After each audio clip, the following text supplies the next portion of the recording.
When this monitor was announced, I was left really excited because on paper it looked really tempting. The AOC 25G4SXU has got a flat 24.5-inch 310Hz Full HD IPS panel that comes in at just £200 in the UK, making it not only affordable but really tempting for those hardcore gamers. In this review you can see if it's actually worth this price tag and of course how it performs across the board. So to kick things off, I would just like to point out that for you to achieve the maximum refresh rate and resolution, you'll have to be connected over the singular DisplayPort 1.4 input. If however you decide for one of the two HDMI 2.0 ports instead, you'll be capped at 240Hz at Full HD. Now I'd like to draw your attention to the middle screenshot, and this is because the monitor was running at the overclockable 310Hz. There is an option that you can enable via the monitor's OSD in order to show up 310Hz, of course bearing in mind if you're connected over DisplayPort. Now here you will be able to notice that it's running the color format at 422, in other words using chroma subsampling. Effectively what this means is you're going to get a degraded color performance, and from my own subjective test I could actually tell the difference between that and full RGB. In other words, I don't really see the point of running this monitor at 310Hz when you can run it at 300Hz with full RGB. This is just some food for thought, but something I thought I should share at the beginning of this review.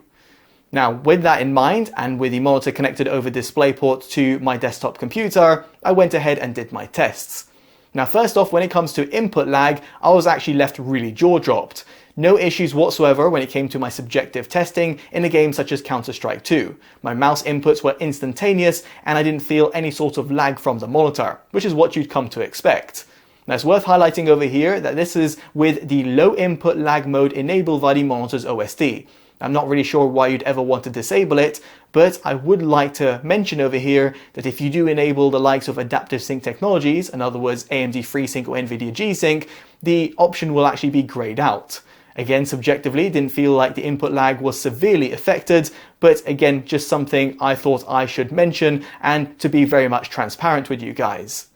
Now, while the monitor's input lag is really impressive, things went a little bit pear-shaped when it came to testing its response time. Now, first off, I would like to highlight that through the monitor's OSD, you've got a few different overdrive modes, which directly correlate with the monitor's response time, because as you go up the scale, you get a faster monitor, but on the flip side, you'll normally get a negative visual experience due to the amount of inverse ghosting. Now here, you've got the normal, fast, faster, and the fastest mode presets. There's also an extreme mode, and this is effectively like pairing up fastest with MBR set at the level 20, which is its maximum mode. This does actually become no longer available, or indeed completely disappears if you do enable adaptive sync technologies. And yes, I'll be touching upon that further down in this video. Now, when I came to do my test, I started off with the faster mode preset. And here you can see that using the OSRTD tool, that I noted an average initial time of 4.95 milliseconds. It's at the bottom left-hand side of your screen and translates to the average G2G that most manufacturers claim. Here you will also be able to notice a very poor percent in window at just 36.67%. In other words, it's not really hitting that refresh rate range window of 300 Hz, and therefore the monitor is not actually keeping up with those transitions. Now the same could be said even on its fastest mode preset, with the average initial time at 4.04 milliseconds and the percent in window at a very disappointing 43.33%. However, what you will be able to notice that there is absolutely no RGB overshoot. And yes, indeed, it means when it comes to the overall visual impairment, well, there's none of it. Now, for me to just look at the different results, I went on the fastest mode preset at 310 Hz. As a reminder, that's the overclocked refresh rate, and here nothing really changed, with the percent in window sitting at a disappointing 40% and an average initial time at 3.83 milliseconds. Now you might be quick to dismiss this monitor like I did. However, I did actually think to myself, wait a second, what about when it comes to running at 240 Hz? And you might be wondering, why on earth would you do that when you're looking at a 300 or 310 Hz monitor? And the answer was pretty simple, because this is still actually a really affordable 240 Hz Full HD IPS monitor, which might be actually very much tuned for hardcore gamers out there. So, with that in mind, I put it through its paces, and its fastest mode preset came in with an average initial time of just 3.42 milliseconds and a percent in window at 73.33%. There we go. That's exactly what I was actually looking for. The monitor is actually responding far better, and it's exactly what I'd come to expect from a high refresh rate IPS panel.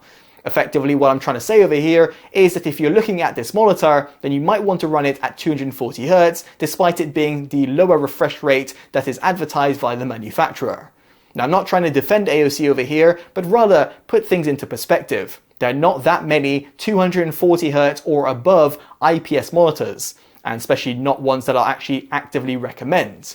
And in this respect, this monitor does actually tick that box of being really good in terms of its refresh rate and in terms of how it responds, and furthermore when it comes to the overall RGB overshoot. Indeed, as you'll be able to see over here via the UFO ghosting test, there's pretty much no RGB overshoot that you can notice even at its fastest mode overdrive. Therefore meaning that you're getting the best sort of response time plausible, especially over here at 240Hz, all while getting a good sort of visual experience. And in terms of the overall motion clarity, of course it's going to be better at the higher refresh rate, and that's partially why you're going to be looking at this monitor in the first place. But suffice to say, even at 240Hz, I was left pretty impressed. Now you can actually clear up the image a little bit better by enabling MBR. This stands for Motion Blur Reduction. And here you've got 20 different level increments to choose from, and this will affect the overall brightness that you get. The higher you get means that the monitor will actually get a lot dimmer, but it's good to see that you have got that control. Of course, you can go via the extreme overdrive mode, as I pointed out before, in order to get the lowest brightness, but indeed get the MBR at its maximum effect. Here, MBR will give you an even clearer image and therefore make it a little bit easier to see your enemies. Of course, if you have got a pretty dark room and therefore can be capable of using this monitor in a little bit of a dimmer scenario. However, it is worth pointing out that when it came to using MBR, I did notice that there was a very faint buzzing sound.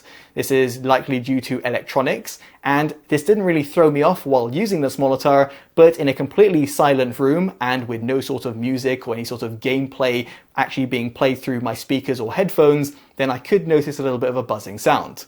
Again, it's very faint and I've got very sensitive ears, but I thought I should point this out just in case you're someone like myself and like using the likes of MBR and you're going to be using it in a pretty silent environment.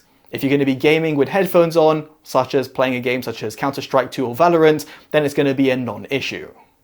Now on the subject of MBR, you can actually use it at different overdrive modes, which is actually quite refreshing, although it is somewhat convoluted. In other words, you have to enable MBR and the mode first, and then adjust the overdrive mode. If you do it the other way around, it'll actually disable MBR, which does seem a little bit counterintuitive.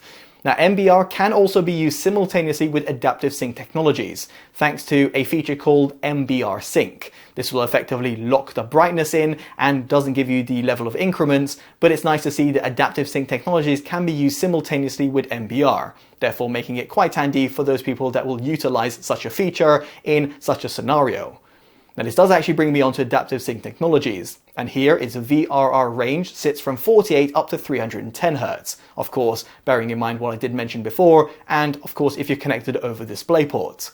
Now when connected to my RTX 3080, I didn't encounter any sort of black screen issues or flickering in the likes of the NVIDIA Pendulum demo, and therefore I can definitely certify that this monitor does run NVIDIA G-Sync without any sort of hitches, at least when connected over DisplayPort. Now you do also have the ability of running adaptive sync technologies simultaneously with HDR. Yes indeed, this monitor is HDR10 compliant, and that's nothing really to shout about. In other words, it'll take an HDR signal. In my opinion, I'd actually use it sparingly because here you don't have full brightness controls or indeed all the other controls as you might expect while running it in SDR. In other words, over here, the likes of MBR no longer become available, which is no surprise, among a few other things. However, it has got HDR support and therefore might be handy in certain scenarios, for example if you're connecting up, let's say, a 4K Blu-ray player directly onto the monitor. With that in mind, I would also like to highlight that the monitor will take in a 4K signal input, and of course downscale it to 1080p, useful again if you have got more legacy devices. And for console gamers over here, it'll limit you at 120Hz at Full HD. And yes, you can also run HDR if you so wish, and that can be handy in certain scenarios.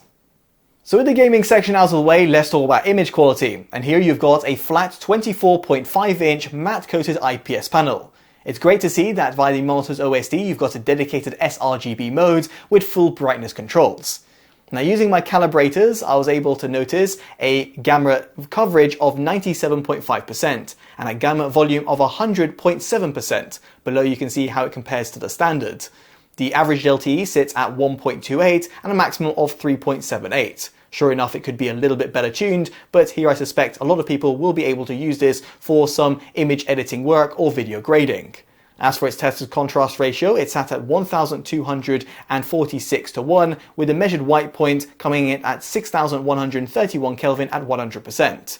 As for its gamma curve, it's relatively close to the 2.2 standard, but as you'll be able to see, does go a little bit AWOL at the extremities.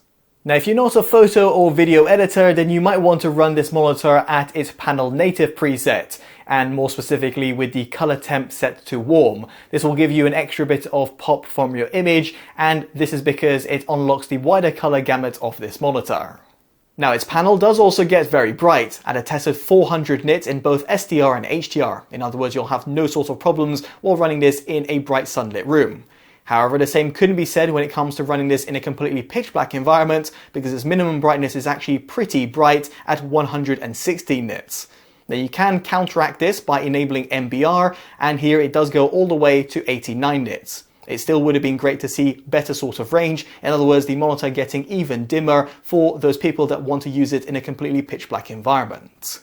Moving swiftly on, we get onto brightness uniformity, and here you'll be able to see how my tested panel performed across the board. It's not too shabby, although one might have expected a little bit better results from a relatively compact 24.5-inch form factor. The same could be said about the overall backlight bleed, which I do think is perfectly acceptable, although some people will be quite susceptible to it, and as a result you might want to look at a VA or a TN panel instead. So with all those tests out of the way, let's talk about its overall build quality, and here you've got a three-side borderless design with a 24.5-inch form factor, meaning it's not going to take up too much space on your desk. It's also nice to see that in terms of its overall look, the AOC logo doesn't overly project out, and indeed kind of looks greyed out, therefore making it look a little bit more flush. As for its overall stand, it's very sturdy and provides you height, tilt, pivot and swivel adjustments. Yes, indeed, you've got full degree of ergonomics despite its relatively budget price. Now, you can also replace the built-in stand with a VESA compatible stand, allowing you to place it on a monitor arm or a multi-monitor setup. Now, at the bottom right-hand side of the monitor, there are also a few physical buttons, and they're actually very easy to press, and an improvement over the older generation AOC models that seem to be a little bit harder to utilize. Here, this is to access the monitor's OSD. That gives you a pretty comprehensive suite of options, and is also very intuitively laid out. Furthermore, you've also got the AOC G menu software as an extension to this, which you can also utilize. On that note, if you do want to have all the different settings available to you and for you to tinker around with them, you might want to connect over the USB Type-B to Type-A cable. This will also give you access to the 4 USB Type-A ports. 3 of them are located on the right-hand side of the monitor, and 1 of them is located towards the bottom. And this will also give you fast charging capabilities, handy for example for a smartphone. As for your other inputs, you've got the HDMI and display ports, and you've also got a 3.5mm headphone jack. This is actually quite handy because the monitor does not have any sort of built-in speakers.